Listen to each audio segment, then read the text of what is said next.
네, 오늘은 성자 예수님에 대하여 두 번째 시간입니다. 그 외아들 우리 주 예수 그리스도를 믿사오니 이 부분을 하고 있습니다. 오늘 할 목차를 보시면 1번 그리스도라는 이름, 땅에서 행하신 그리스도의 구원사역, 하늘에서 행하시는 그리스도의 구원사역, 구원받기 위해 우리가 알아야 할 세 가지, 우리 주님이신 그리스도, 또 우리 주님의 두 가지 의미, 전능하신 하나님이신 우리 주님, 여덟 번째 예수님께서 우리 주님이심을 어떻게 아는가, 이렇게 진행됩니다.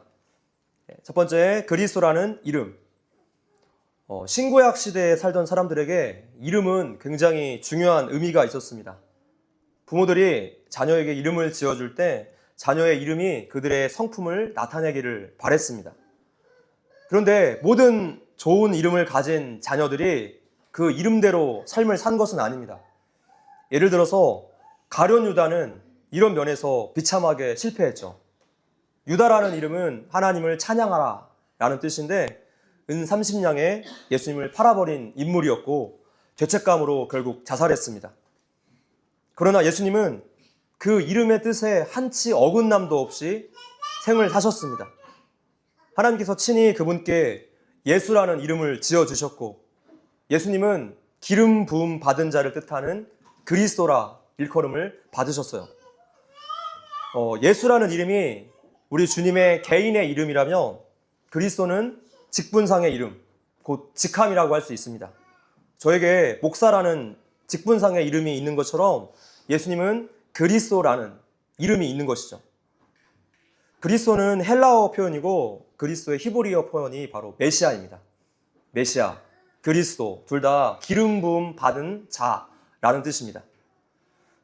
구약에서 기름 부음 받은 자는 딱 세 가지의 직분만 받았습니다.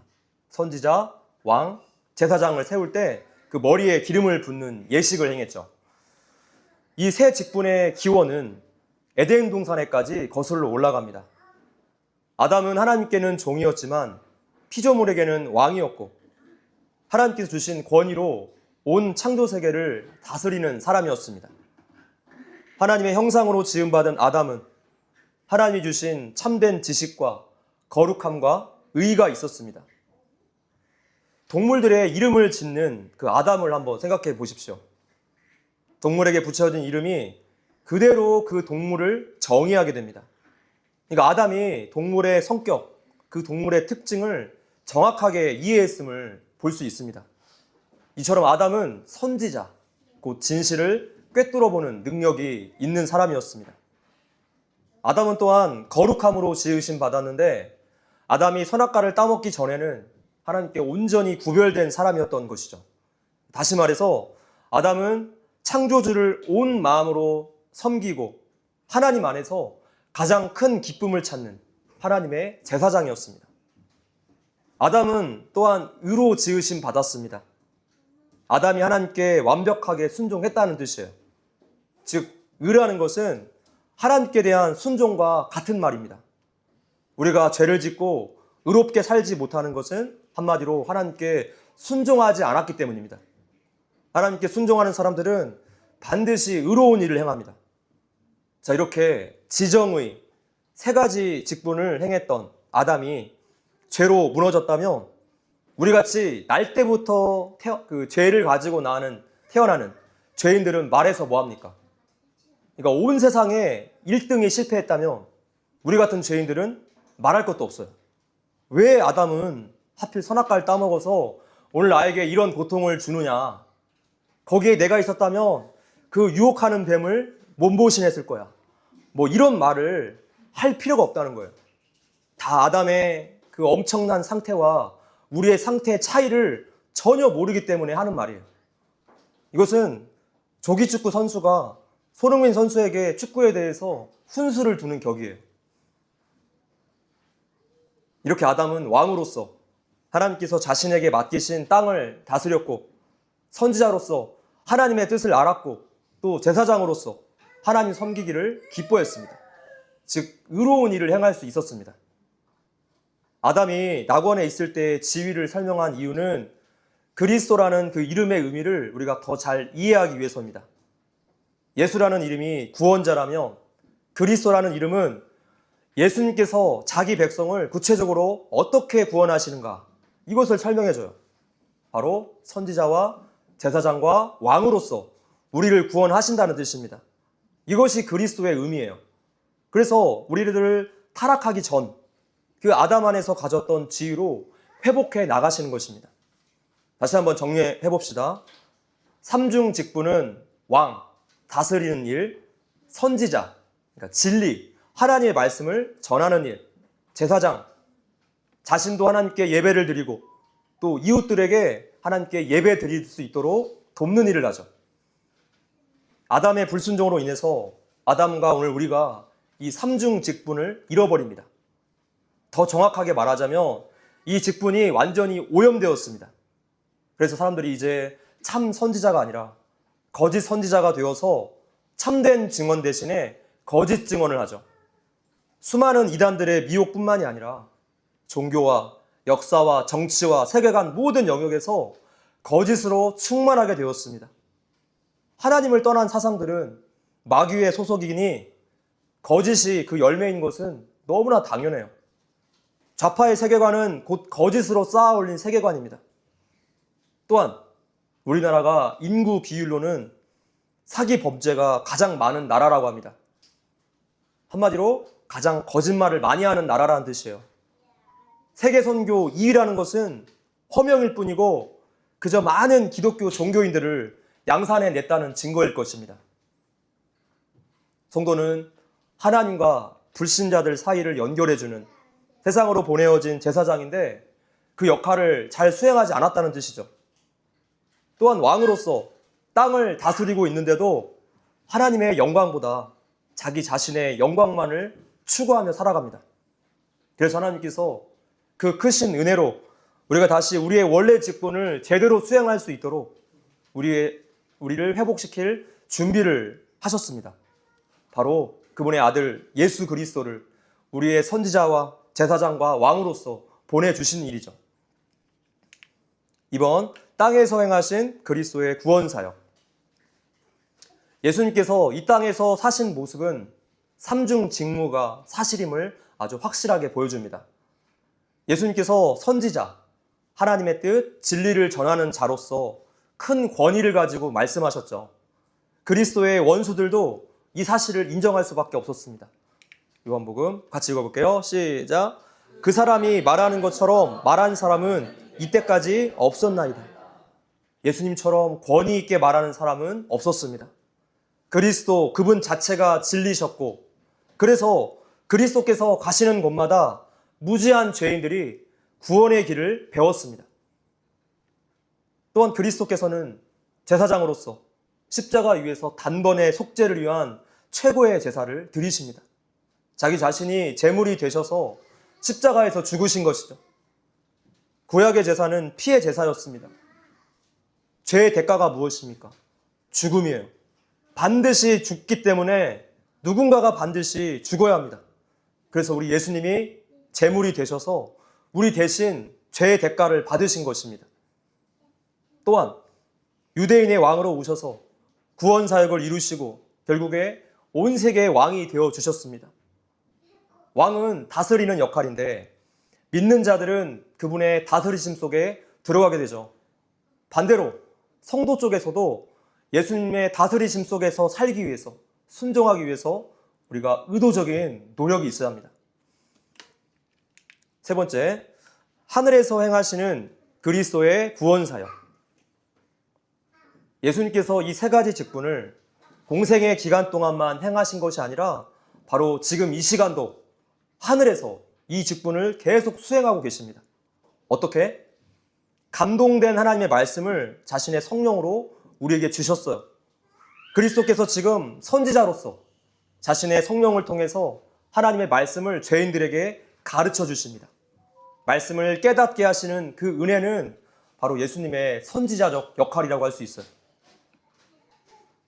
예수님께서 또한 자신의 속죄 제사가 주는 구원의 유익을 자기 백성들에게 적용하심으로 지금 제사장의 직분을 행하고 계십니다. 쉽게 말해서 예수님께서 제물이 되셔서 십자가에서 죽으신 피의 제사를 우리가 믿음으로 받아들일 때 우리는 언제든지 죄에서 용서함을 받게 됩니다. 우리가 날마다 짓고 있는 죄에 대해서 예수님은 지금도 자신의 십자가 공로를 들어서 지금 이 순간에도 하나님께 중보하고 계세요. 그래서 중보 기도라는 표현은 우리 예수님만 쓸 수 있는 단어입니다. 그저 우리는 누군가를 위해서 기도한다, 함께 기도한다, 이렇게 표현하면 됩니다. 사람을 대상으로 중보 기도라는 것은 잘못된 표현입니다. 중보자는 오직 예수님 뿐이세요. 이렇게 예수님은 제사장으로서 우리를 깨끗게 해주십니다. 이것이 바로 하늘에서 행하시는 예수님의 역할이에요. 또한 예수님은 하늘과 땅의 모든 권세와 주권을 받으셨기 때문에 왕으로서 하나님의 오른편에서 온 우주를 다스리고 계십니다. 자, 여기에서 하늘 보좌, 우편이라는 표현은 왼쪽, 오른쪽 이런 위치적인 의미가 아닙니다. 오른쪽은 능력을 뜻해요. 하나님의 능력. 삼위 하나님으로서 동일한 권세와 능력을 뜻하고 있습니다. 이렇게 하늘 보좌에서 자신의 교회의 영적인 전투를 이끌어 가십니다. 그리스도의 종들이 승리하게 하시고 세상의 모든 방역자들을 결국에 망하고 굴복하게 하시고 마귀의 일을 멸하시는 왕이십니다. 성경의 이러한 사실에서 우리가 그리스도께서 이 세 가지 직분을 통해 죄인들의 구원자가 되신다라고 결론을 내릴 수 있는 것입니다. 인간은 타락함으로 하나님을 모르고 또 진리를 모르고 죄책, 그러니까 죄에 대한 책임을 가지게 되었고 부패하게 되었습니다. 무지가 참된 지식으로 바뀌고 죄책이 의로 바뀌고 부패함이 거룩함으로 바뀔 때 사람은 구원받습니다. 그래서 그리스도의 삼중직의 효력을 입은 성도는 이제 새로운 피조물이 되는 것입니다. 성도는 그리스도 안에 있기 때문에 이전 것은 지나가고 이제 새 것이 되었습니다. 여러분들은 그리스도 안에 계십니까? 그리스도께서 여러분의 선지자와 제사장과 왕 되심을 믿으십니까? 구원을 받는다는 것은 단지 복음 전도자의 압박에 못 이겨서 그냥 얼떨결에 예수님께 어떤 불확실하고 감정적인 반응을 보이게 되는 것을 이야기하는 것이 절대로 아닙니다. 우리가 구원을 받는 것은 이렇게 깊은 내용들이 들어있어요. 성경 안에 있는 이러한 내용들을 이렇게 영역별로 구분해서 가르치는 것이 바로 교리이죠. 이것을 믿음으로 받아들이는 자에게만 예수님의 삼중 직무가 실제적으로 우리 삶에 적용이 됩니다. 이제는 성도 또한 예수님과 연합되어 있기 때문에 왕의 역할, 또 선지자의 역할, 제사장의 역할을 세상 가운데 살면서 행할 수 있게 되는 것입니다. 그리스도의 삼중 직무에 대해서 다시 한번 정리를 하자면, 먼저 땅에서 선지자로서 말씀을 가르치셨고, 또 제사장으로서 자신이 제물이 되어서 십자가에 단번에 들이셨습니다. 왕으로서 구원 사역을 이루시고 온 세계 민족의 왕이 되어 주셨습니다. 그리고 하늘에서 성령으로 말미암아 선지자로서 하나님 말씀을 죄인들에게 깨닫게 하시고, 제사장으로서 그리스도의 속죄 사역이 주는 그 구원의 유익을 믿는 자들에게 적용시키십니다. 또 왕으로서 온 우주를 다스리시고 교회의 이런 영적인 전투를 이끌어 나가세요. 네 번째, 구원받기 위해서 우리가 알아야 할 세 가지. 우리가 구원받기 위해서 알아야 할 첫 번째는, 우리는 우리 죄와 우리의 비참함을 꼭 알아야 합니다. 우리는 지옥으로 가고 있는 잃어버린 자임을 알아야 돼요. 또 우리는 죄와 비참함에서 어떻게 건짐을 받는지도 알아야 합니다. 한마디로 인간론의 영역이죠. 두 번째, 우리에게 그리스도의 깨끗하게 하시는 피가 필요하다는 것을 알아야 합니다. 그리스도의 희생 제사가 우리의 유일한 소망이 되어야 합니다. 예수님의 보혈만이 하나님 앞에서 우리의 그 끔찍한 죄책을 덮을 수 있기 때문입니다. 다른 행위들, 즉 선행, 기도, 금식, 헌금 등등 어떤 다른 것으로도 우리는 죄사함 받지 못합니다. 오직 예수님의 보혈만이 우리 죄에 대한 유일한 해결책이에요. 기독론의 영역이죠. 세 번째, 우리는 칭의, 예수님을 믿음으로써 죄인을 의롭다고 여겨주시는 것뿐만이 아니라 성화, 천국 가는 그날까지 점차점차 거룩하게 변화되는 그런 삶을 위해서도 죄된 삶을 우리가 그만 살아야 합니다. 구원론과 성령론의 영역이죠. 그리스도인이라는 이름에 부끄럽지 않게 이제 우리에게 하나님과 또 우리 자신에 대한 참된 지식이 있다라는 사실을 우리가 열심히 알고 배워야 합니다. 또한 예수님의 희생의 피로 우리의 죄책이 없어졌고 예수님이 다스리시는 능력이 차츰차츰 우리의 죄된 욕망들을 억누르게 되었다는 것을 알아야 합니다. 성령님께서 우리 안에서 일하시기 때문에 하나님 말씀에 드디어 순종하며 사라지게 되었어요. 자, 이것이 바로 예수를 믿는다는 사실이에요. 그리스도를 믿는 참된 믿음은 지식과 감정, 의지, 전 인격의 변화를 가져옵니다. 그래서 어느 한쪽도 소홀히 한다든지 치우쳐서는 안 될 것입니다. 우리는 그저 감정만으로 예수님을 받아들이는 것을 경계해야 돼요. 지식적으로 아는 것도 경계해야 합니다. 지식적으로 아는 것이 회심이 아니에요. 우리의 지정의 전체에 걸쳐서 우리 삶의 변화가 나타나지 않는다면 예수님은 아직도 우리의 선지자와 제사장과 왕이 아니라는 뜻입니다. 하나님 앞에서 거룩하게 살아가려고 하는 그 의지와 마음속 갈망이 날로 강해지고 또 새로워지는 것이 구원받은 성도의 마음 상태예요. 바울이 로마서 6장 17절에서 우리를 위해서 이 모든 것을 한 번에 간추리고 있습니다. 읽어볼게요. 제가 읽어드릴게요. 로마서 6장 17절. 하나님께 감사하리로다. 너희가 본래 죄의 종이더니 너희에게 전하여 준 바 교훈의 본을 마음으로 순종하여. 지금 이 내용 안에 다 들어있어요. 맨 끝에 순종하여. 그러니까 의지적인 행동을 뜻합니다. 바로 그 앞에 마음으로 감정이나 느낌을 뜻하죠. 그리고 그 앞에 교훈의 본을 지식적으로 받아들인 것이죠. 이렇게 지정의 모든 영역에 믿음으로 바로 세워져야 할 것입니다. 이런 균형 잡힌 믿음이 올바른 신앙입니다. 성경적인 믿음이에요. 자, 5번. 우리 주님이신 그리스도.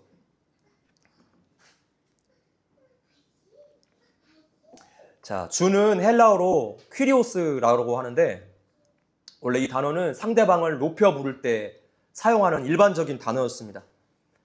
유대인들은 빌라도를 부를 때에도 주라고 불렀죠. 마리아는 주님을 동산지기로 착각하고 그때도 주라고 불렀어요. 그러니까 일반적으로는 아랫사람이 높은 위치에 있는 사람을 부르는 호칭입니다. 그러니까 우리 같으면 님 이렇게 사용하겠죠. 그러나 제자들이 예수님을 주라고 부를 때는 이런 예시가 아닙니다. 예수님이 부활하신 다음에 도마가 요한복음 20장 28절에서 예수님을 가리켜 이렇게 고백하죠. 나의 주시며 나의 하나님이라고 불렀을 때 그 뜻은 모든 이름 위에 뛰어난 이름, 가장 높으신 이름, 이런 뜻입니다. 당시 유대인들은 여호와 하나님을 호칭할 수가 없어서 주라고 불렀습니다. 그래서 우리가 예수님을 주님이라고 부르는 것은 지금 하나님으로 부르는 표현이에요. 그래서 주라는 호칭 속에서 우리와 예수님과의 관계가 나오죠. 예수님은 우리의 주인이십니다. 이런 관계에서 우리는 예수님의 종이에요. 우리는 예수님께 속한 자들이기 때문에 우리는 오직 예수님만 섬겨야 합니다. 어떤 목사님께서 미국 집회를 인도하러 갔다가 한 교인의 가정에 초대를 받았습니다. 이때 동행하는 집사님이 목사님께 요청을 했어요. 목사님, 이번에 꼭 이분이, 그러니까 집 주인이죠.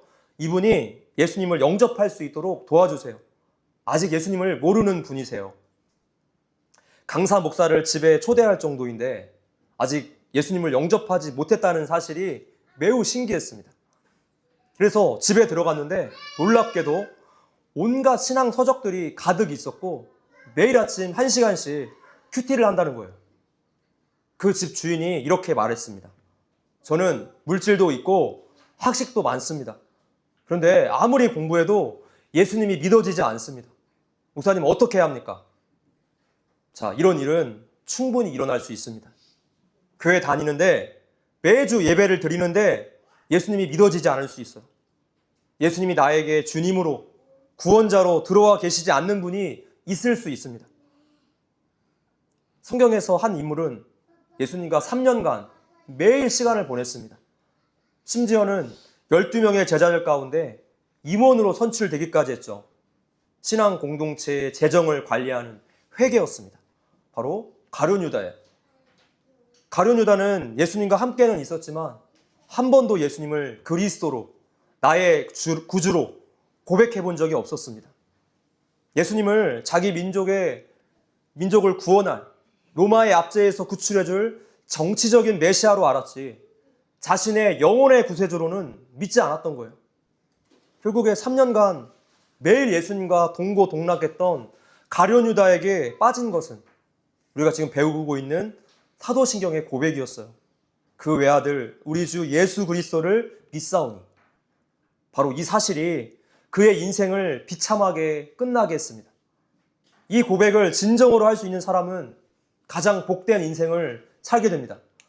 읽어볼게요. 시작. 찬송하리로다 하나님 곧 우리 주 예수 그리스도의 아버지께서 그리스도 안에서 하늘에 속한 모든 신령한 복을 우리에게 주시되.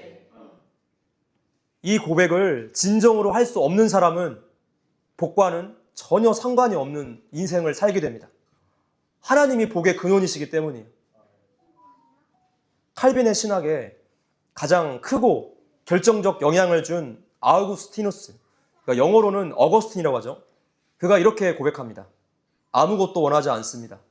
오직 주님만 원합니다. 거듭나기 전에 아우구스티누스의 방탕한 삶에 대해서 아는 사람이라며 그의 이 고백이 얼마나 하나님 앞에서 진실된 고백이었는가, 변화된 그의 삶을 통해서 우리는 알게 됩니다. 아무것도 원하지 않습니다. 오직 주님만 원합니다. 우리 뒷배경, 이 문구와 비슷하지 않습니까? 이것이 인생의 정답이에요. 예수님을 구주로 영접한 성도는 다른 것이 중요하지 않고 다른 것이 부럽지 않습니다. 가장 귀한 것, 가장 큰 복을 얻었기 때문입니다.